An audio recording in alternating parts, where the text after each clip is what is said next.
सबसे पहले एक बात मैं कहना चाहता हूँ, मैं उस चीज़ के एकदम खिलाफ हूँ कि मस्जिद के सामने जाके कोई भी मुस्लिम मैं आपको बताऊँ, मेरे यहाँ नवरात्रा होती है, मेरे यहाँ और कोई कार्यक्रम होते हैं, यहाँ पर मुस्लिम समाज उतनी ही शिद्दत से आता है। और जब पुलिस रोकने के लिए आती है 10 बजे, तो मुस्लिम समाज गेट पे खड़ा रहता है, कहता है चलने तो यार, क्या फ़र्क पड़ता है, 11 बजे तक चलने दो ना, क्या फ़र्क पड़ता है ना। इस तरह से वो भावना होती है।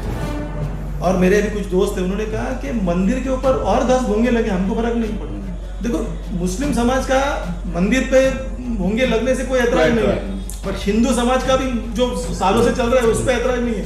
लेकिन ऐतराज इसका है कि मंदिर के सामने जाके मैं नमाज पढ़ूंगा और मैं मस्जिद के सामने जाकर हनुमान, ये क्या है? ये हम इतने बेवकूफ़ नहीं है जितने वो समझ रहे हैं ना, उतने बेवकूफ़ नहीं है कि हम ये समझ नहीं रहे कि अब ये राजनीति क्या हो रही है। जो मनसे के लोग हैं, मैं उनसे कहना चाहता हूँ कि अगर आपको कोई भी आपत्ति थी, कोई भी चीज़ का आपको इल्म था, कोई तकलीफ थी, तो उसके लिए कानूनी एक तरीका है। आप जाइए, आपका मेमोरेंडम दे दीजिए कि भाई हमको इस चीज़ से आपत्ति है, सरकार बैठी है, अगर सरकार से आपको नहीं अच्छा लगता है, कानून बैठा है, ये कानून नहीं अच्छा लगता है, आप सुप्रीम में जाइए। माहौल खराब कर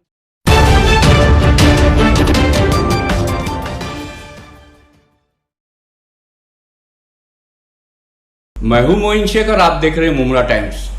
दोस्तों, जैसे कि आप सभी लोग जानते हैं कि हमारे देश भारत को आज़ाद कराने के लिए यहाँ के जो हिंदू, मुस्लिम, सिख, ईसाई सभी धर्म समुदाय के लोगों ने कुर्बानियाँ दी थी, तब कहीं ये देश आज़ाद हुआ था। और आज़ादी के इन 73-74 सालों के भीतर जो यहाँ जो अलग अलग धर्मों के लोग हैं, वो एक दूसरे से प्यार मोहब्बत और मिलजुल कर रहते चले आए हैं। लेकिन ऐसा लगता है कि अब हमारे प्यारे भारत देश को शायद किसी की नज़र लग गई है, क्योंकि पिछले दिनों जिस तरीके से रामनवमी और हनुमान जयंती के अवसर पे जिस तरह देश के अलग अलग राज्य, फिर चाहे वो राजस्थान हो, मध्य प्रदेश हो, गुजरात हो, बिहार, झारखंड, दिल्ली, ऐसे तमाम राज्यों के अंदर जो रामनवमी और हनुमान जयंती के अवसर पे जो हिंसक घटनाएं हुई है, उसने पूरे देश को एक सोचने पे मजबूर कर दिया है कि ये आखिर हमारा देश भारत ये कहाँ जा रहा है। इसी गंभीर विषय पर बात करने के लिए हमारे साथ मुमरा के पूर्व शिवसैनिक नगर सेवक सुधीर भगत साहब मौजूद है। आइए जानते हैं उनसे कि वो कैसे देखते हैं इन सारे मामलों पे और उनकी क्या प्रतिक्रिया है। पिछले दिनों जो हिंसक घटनाएं हुई उसको लेके उनका क्या कहना है। सुधीर भाई, क्या कहना चाहोगे? पिछले दिनों जिस तरीके से रामनवमी के जुलूस और हनुमान जयंती को लेके देश के अलग अलग राज्यों में जो सांप्रदायिक हिंसा हुई है, उसके बारे में आप क्या कहना चाहेंगे? क्या ये एक सोची समझी साजिश के तहत ये दंगे करवाए गए? कैसे देखते हैं आप इन सारे मामलों को? इसमें देखना क्या है, जो हकीकत है वो आपके सामने भी है और मेरे सामने भी, पूरी जनता के सामने। शांति को अशांति में कैसे बदलना। देखो, हमारी एक विडंबना है, इस देश की एक विडंबना है कि हम तरक्की को छोड़ करके, जैसे हम कहते हैं कि हर एक इंसान, जैसे जब बच्चा स्कूल में जाता है तो उसकी पढ़ाई को बिना देखे उसके स्कूल के कपड़े टाई और उसको देखा जाता है, वो भी एक हिस्सा है, लेकिन वो किस क्वालिटी का पढ़ाई करता है, उसकी ब्रेन की मेंटेलिटी कितनी अच्छी है, वो भी देखना चाहिए। कभी कभी बिना चप्पल पहने जो लड़का आता है, उसको वो इतना होशियार होता है कि वो 100 में से 99 लाता है। वैसे ही इस देश की विडंबना है कि हम काम को तवज्जो नहीं दे रहे, लेकिन हम ये जातिवाद में, हम ये ऊंच नीच में, पिछड़ा ऊपर नीचे, इसको एक वर्ग है, एक विशिष्ट वर्ग है, ये उसको तवज्जो देता है और हम में वो गलती है, हम लोग उस चीज़ को मान के चलते हैं और उसमें फंस जाते हैं। हिंदुस्तानी जो लोग हैं, मैं कभी इनको जात धर्म में डिवाइड नहीं करता हूँ, लेकिन हिंदुस्तान के जो लोग हैं ना, वो भावनिक है, इसलिए वो उसमें भावना में बह जाते हैं। अच्छा सुधीर भाई, जिस तरीके से मतलब देश के अंदर जो महंगाई अपनी चरम सीमा पे, बेरोजगारी, युवा बेरोजगार है, किसान परेशान है और भी बहुत सारे ऐसे मुद्दे, तो कहीं ना कहीं आपको ऐसा नहीं लगता कि इन सारे मुद्दों से लोगों का ध्यान हटाने के लिए भाजपा और संघ परिवार इस तरीके के दंगे करा रहे पूरे देश में लोगों का ध्यान हटाने के लिए? आपकी क्या राय है? सही है। आज अहम मुद्दा क्या है, अपने आजू बाजू के जितने भी पड़ोसी देश है उनकी हालत कितनी खस्ता हो चुकी है कि वो बिकाऊ में भी एक दिन तो ऐसा आएगा कि वो बिकने पे तुल जाएंगे। ऐसी है मौजूदा स्थिति के अंदर। एक बार ये लोग ने कहा था कि मनमोहन सिंह की उम्र के पार चला गया पेट्रोल, अब तो 2 मोदी के पार चला गया, यानी 150 की आसपास बस छूने ही वाला है वो। तो कहाँ है जो सबका साथ और सबका विकास की बात कहने वाला वो प्रधानमंत्री कहाँ है? हम ढूंढ रहे हैं उसको, कि जो चिल्ला चिल्ला के बोलता था भाइयों और बहनों, देश मैं ना देश को डूबने दूंगा ना बिकने दूंगा, पता नहीं क्या क्या बोला था, लेकिन आज देश कहाँ पर है ये आप सब देख रहे हैं। और इतनी सारी जो मतलब हिंसक घटनाएं हुई देश के अलग अलग राज्यों में, प्रधानमंत्री मतलब चुप्पी साधे हुए, गृह मंत्री भी चुप्पी साधे हुए, तो क्या ये इनकी मतलब मिली भगत से ये सब दंगे हो रहे? आखिर वो खुद बोलते क्यों नहीं, खुल के सामने क्यों? क्या एक देश के प्रधानमंत्री को ये शोभा देता हो कि चारों तरफ हिंसा की आग फैली हो और वो चुप्पी धारण किए हो? अगर वो देश के प्रधानमंत्री भी है तो एक पार्टी के वो मुखिया है, और जब उसको पता है कि ये सब करने से मेरे पार्टी को फायदा हो रहा है, इसलिए वो चुप्पी साधे रखे। और सुधीर भाई क्या कहना चाहोगे, जिस तरीके से मतलब है ना जो हमारे हिंदू भाई हैं उनके दिमाग में एक गलत बात डाली जा रही है आरएसएस और बीजेपी वालों की तरफ से कि हिंदू खतरे में, देश का जो हिंदू खतरे में। आप अच्छी तरह जानते हैं कि दुनिया के ऐसे कई ममालिक है जो जहाँ पे इस्लामी राज चलता है, वहाँ पे हमारे हिंदू भाई भी मतलब वहाँ पे रहते हैं, कामकाज करते हैं, वो कभी खतरे में नहीं आए। भारत के अंदर इतने 100 साल, कई 100 साल तक का मतलब मुगलों ने भी मतलब यहाँ पे हुकूमत की, अंग्रेज भी मतलब यहाँ पे कई साल हुकूमत करके चले गए, कांग्रेस का भी शासन रहा काफ़ी सालों तक का, तब हिंदू खतरे में नहीं आया। लेकिन आखिर क्या बात है कि ये पिछले 7-8 साल में जब से केंद्र में भाजपा की सरकार आई है तब से हिंदू खतरे में आ गया। मैं इस बात पे एक गौर डालना चाहता हूँ कि इस देश का हिंदू से खतरे में है, इस देश का मुसलमान से खतरे में है, इस देश का सिख के खतरे में। क्योंकि कहीं और कोई खतरे में नहीं है, समाज ही समाज के खतरे में है। आज आप देख रहे हो, आज टीवी पे आप देख रहे हो कि कोई वो एक अपक्ष आमदार और अपक्ष खासदार उद्धव साहब के यानी मातोश्री के घर के सामने हनुमान चालीसा पढ़ने की बात, ये क्या है?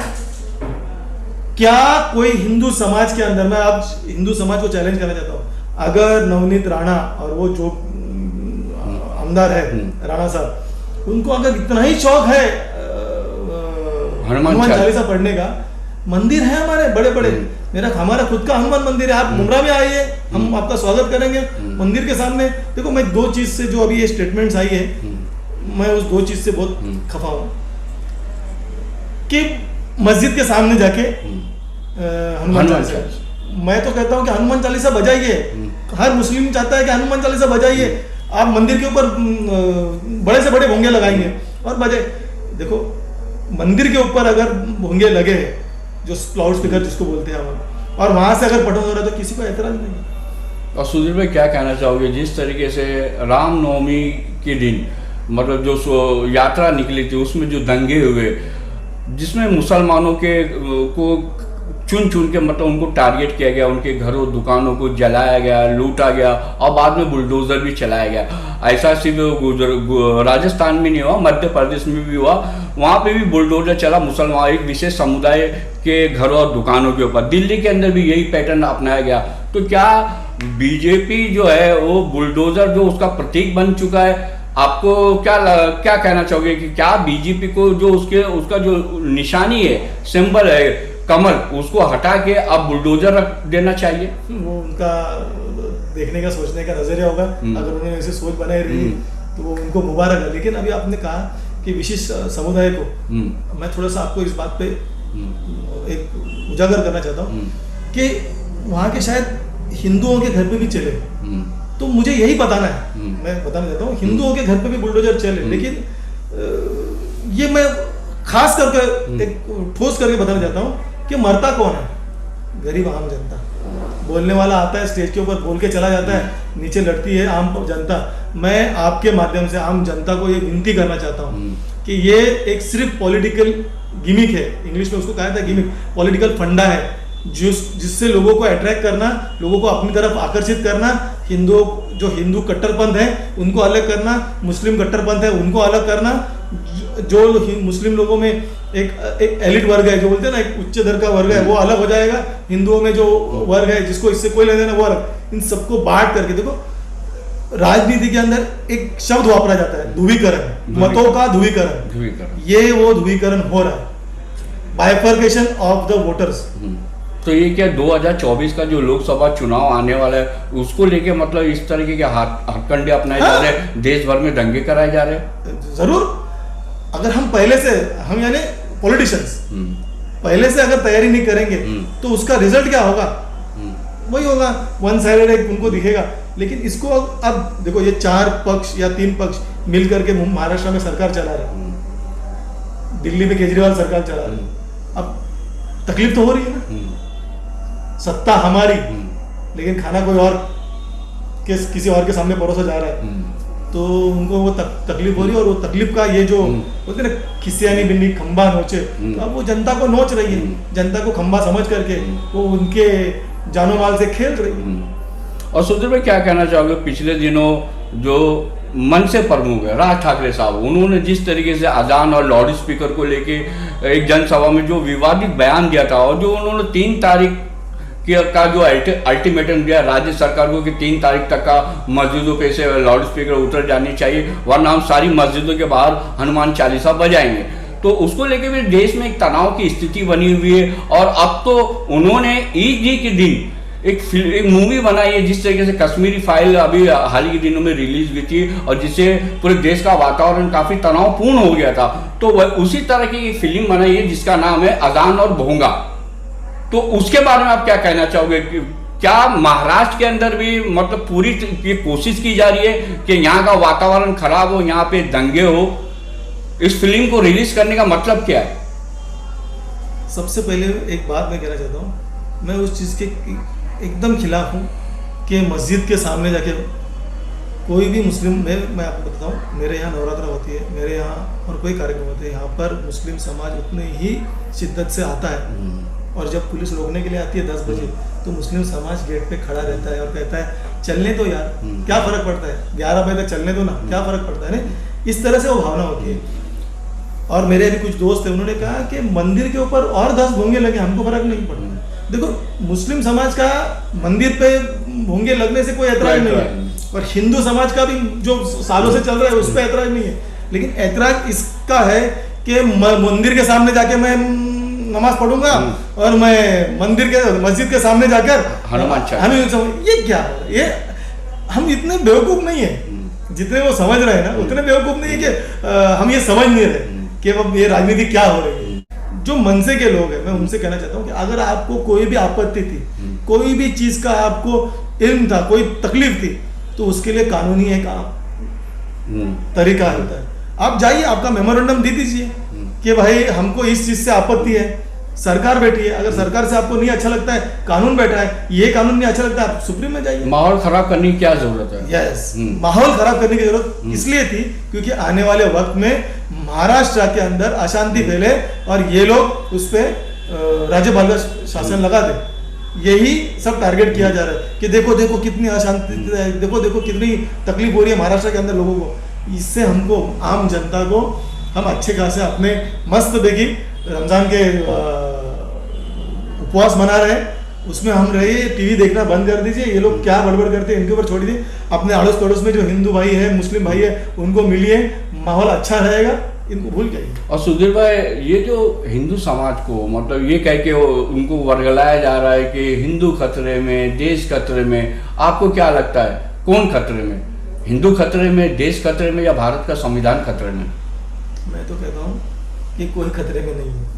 खतरे में वो लोग हैं जो बोल रहे कि ये खतरे में है, वो खतरे में, उनको उनका खतरा नजर आ रहा है, इसलिए वो हमको बोलते हैं ना, जब किसी को खड्डा नजर आता है तो वो सबसे पहले उसको नजर आता है, तो फिर वो दूसरे को बोलता है खड्डा खड्डा खड्डा। मतलब आपका कहने मतलब कि भाजपा को खतरा महसूस हो रहा है? जो भी बोल रहे हैं, मैं हर उस पार्टी का नाम, अभी जो भी पार्टी इस तरह से माहौल बना रही है, खराब कर रही है, उनको खतरा है ना उनके लिए, क्योंकि 2.5-3 साल तो निकल गए, बचे 2 साल, वो भी ये सरकार अच्छे से निकालेगी, तो उनको लग रहा है कि हमको खतरा है। हमारा जो शहर मुमरा, जो पिछले कई सालों से यहाँ के जो हमारे हिंदू, मुस्लिम, सिख, ईसाई, मतलब जितने भी धर्म समुदाय के लोग हैं यहाँ पे पिछले काफ़ी सालों से प्यार मोहब्बत और एकता के साथ मिलजुल के रहते चले आए हैं।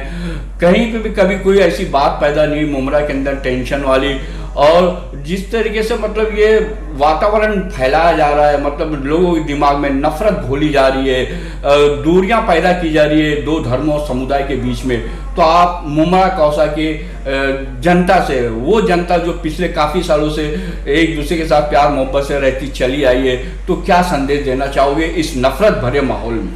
सबसे पहले तो हमारे यहाँ पर जो अभी रमज़ान के उपवास चालू है, रोज़े चालू है, उन सब के लिए मैं मेरे मुमरा के वासियों को, मेरे शहर वासियों को शुभकामनाएं देता हूँ कि अच्छे से अच्छे रोज़े करो, मेरे लिए भी दुआ करो, आपके दोस्तों के लिए दुआ करो, आपके फैमिली के लिए दुआ करो, और ये आने वाले ईद है वो हर्षोल्लास से मनाई जाए। साथ ही साथ इस जो पॉलिटिकल है उसमें हमको पढ़ना नहीं है। ये सिर्फ हमारे घर जलाने के लिए आए हैं, बसाने के लिए कोई आता नहीं है। मैं एक ही कहना चाहता हूँ, इस माध्यम से हम खुश मिजाज रहेंगे तो उनको दुख होगा।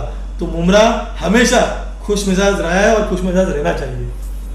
तो दोस्तों, ये थे शिवसेना के पूर्व नगर सेवक सुधीर भगत साहब, जिन्होंने जो इस वक्त देश का जो वातावरण बना हुआ है, जो सांप्रदायिकता की आग फैली हुई चारों तरफ, उसको लेके हमने उनसे सवालात पूछे तो उन्होंने हमारे सभी सवालों का बड़ा ही सटीक जवाब दिया।